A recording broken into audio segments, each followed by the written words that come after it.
Bassani, e hoje o diplomata norte-americano Henry Kissinger, ainda comentava dele esses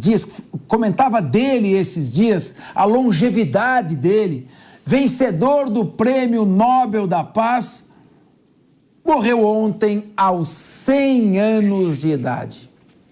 Ele ganhou fama nos anos 70 por sua forte atuação como secretário de Estado e conselheiro de Segurança Nacional dos Estados Unidos nos governos dos presidentes Richard Merrill Nixon e Gerald Ford. Luca, como é que está a repercussão desse que talvez seja o maior símbolo da diplomacia mundial? Já é de conhecimento público o diálogo que ele teve com Golda Meir na guerra do Yom Kippur. Eu sou judeu, sim, mas antes disso eu sou secretário de Estado dos Estados Unidos da América. Luca, fala um pouco pra gente do Henry Kissinger. Eu lembro uma passagem aí perto de Munique, onde você está, naquele estádio olímpico de Munique, que foi palco da final da Copa do Mundo de 1974, entre Alemanha Ocidental e Holanda. A Holanda abre com pênalti de Neskins aos 40 segundos e a Alemanha Ocidental vira com gol do Gerd Müller e um pênalti também cobrado por Breitner. Nesse estádio aí, que você do prédio da BMW, do Visor vê, que já está todo em reforma, já não existe mais, Henry Kissinger estava assistindo a estreia da Alemanha Ocidental. E quando saiu um gol do Breitner chutando uma bola maravilhosa, gol contra o Chile, ele levantou na tribuna para comemorar. E o João Avelange, que era presidente da FIFA, coloca a mão sobre os seus ombros e diz: aqui na tribuna não pode comemorar. Quem conta essa passagem é o próprio Kissinger, o homem que naquela época era o homem mais poderoso do mundo, depois do presidente dos Estados Unidos. Uma aula e uma lição de humildade, de bom humor, de inteligência e de diplomacia. Eu queria que você falasse um pouco disso. Depois nós temos aqui o Daniel José, que foi aluno dele em Yale, e temos o comandante Robson Farinazzo, que vão fazer perguntas para você. Luca Bassani. Pois é, Capês, nessa introdução vale a pena mencionar que Henry Kissinger, apesar de ser judeu, era um judeu alemão e não nasceu muito distante aqui de Munique, nasceu aqui no estado da Baviera, na cidade de Fürth, que fica na região dos francos, aqui chamado pelos bávaros, e migrou para os Estados Unidos com a sua família por conta da perseguição aos judeus perpetrada pelo governo nazista na década de 30. Ele, como você falou, foi um dos secretários de Estado mais importantes durante aquele período do final da Guerra do Vietnã, inclusive costurando o acordo que terminaria com essa guerra, isso nos governos de Richard Nixon e depois Gerald Ford. E é importante a gente mencionar que é uma figura um pouco contraditória dentro dos Estados Unidos e também visto pela política ocidental mundial, porque alguns falam que ele acabou acobertando alguns crimes de guerra que foram realizados pelos americanos na Guerra do Vietnã, seja com os bombardeios do Camboja, seja também nas guerras civis que surgiram como resultado também da Guerra do Vietnã no Laos, no Camboja, que depois resultou no próprio genocídio do Camboja por Pol Pot no final dos anos 60, começo dos anos 70, além, é claro, de ter sido um grande diplomata e um dos idealizadores do que a gente chama da shuttle diplomacy, né? A diplomacia do shuttle, que é você negociar com dois países, dois partidos que não querem se encontrar, como foi ele na guerra do Yom Kippur, falando entre as autoridades árabes e os israelenses, lembrando que quando não há o reconhecimento por uma das partes, é muito difícil você desejar que elas duas sigam para a negociação. Então ele foi uma figura muito importante, a sua política externa ela é muito lembrada como eficiente, apesar das críticas, e hoje a gente vê os Estados Unidos em uma outra posição. Naquele momento, com o Henry Kissinger, o grande rival era a União Soviética, e nós tínhamos dois modelos de mundo pensados pelas duas lideranças. Hoje o mundo é mais multipolar, nós temos a China, nós temos a União Europeia, temos os países emergentes, os países não alinhados, e os Estados Unidos, apesar de terem uma importância inegável, ainda ser a maior potência militar, não tem conseguido exercer a sua influência como era na época de Henry Kissinger.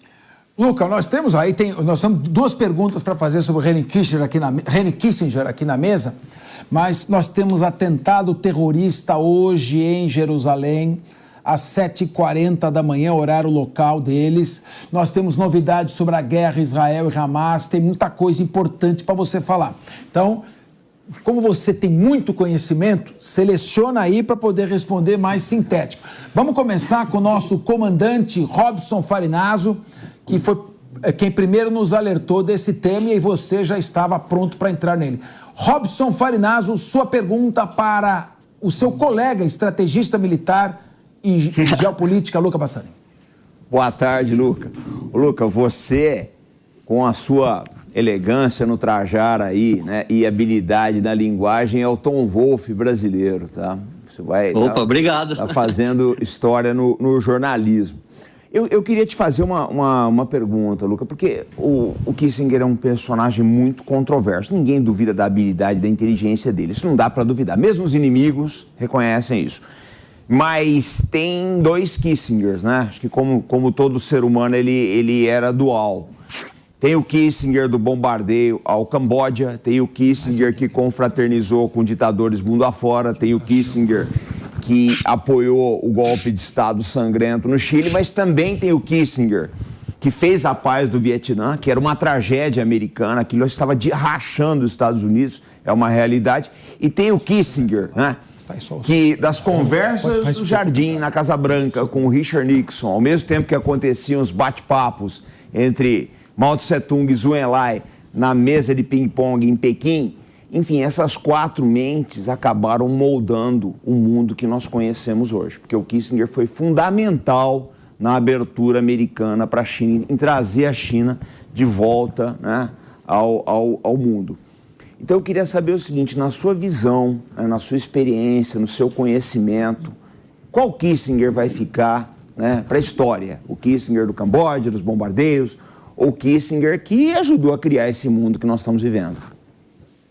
Olha, essa pergunta é muito boa, querido comandante Farinazzo, porque a gente vê que muitas pessoas hoje em dia querem analisar personagens históricas relevantes com as lentes do nosso século XXI, com a nossa, com todo esse aparato que nós temos do direito internacional, dos direitos humanos, algo que foi desenvolvido principalmente no pós-Segunda Guerra. Eu vejo muitas pessoas criticando Winston Churchill, Theodore Roosevelt, entre outras personagens históricas importantes para moldar o mundo moderno, mas são personalidades que viveram em outra época. Naquela época em que viveram, as regras eram outras, e a gente tem que tentar considerar isso. Dito tudo isso, acredito que Henry Kissinger vai ser lembrado por essa dicotomia, vai ser lembrado pela sua relevância, mas por ser, sim, uma figura controversa e que nunca escondeu nenhuma dessas facetas. Eu acho que esse ponto é muito autêntico. Você mencionou uma coisa que eu acabei esquecendo, que talvez seja mais importante. Ele foi o arquiteto da reabertura das relações entre China e Estados Unidos com Deng Xiaoping, que foi,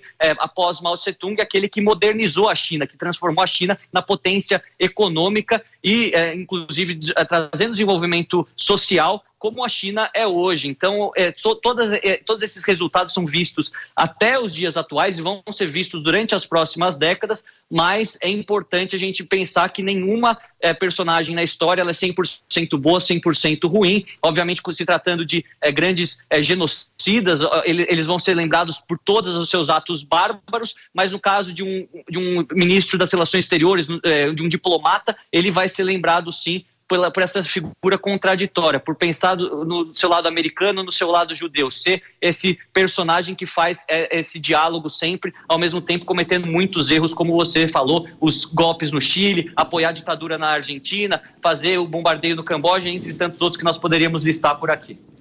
Luca, agora nós vamos, não é bem uma pergunta, você e eu vamos ouvir um depoimento de um ex-aluno do Henry Kissinger na Universidade Yale. Interessante o depoimento aqui que o Daniel José quer prestar para nós. Por favor, Daniel. Não, assim, não é nem uma pergunta, mas um comentário mesmo, porque tudo que foi falado sobre o Kissinger é verdade, assim, ele tem uma série de medidas que são muito controversas, sobretudo quando ligadas à América Latina e ao Oriente Médio. A grande vitória e talvez a maior movimentação diplomática das últimas décadas foi, de fato, essa aproximação dos Estados Unidos com a China, liderada por ele e uma visão de mundo que ele tinha. E, para mim, foi um privilégio ter ele como professor lá em Yale, de um curso...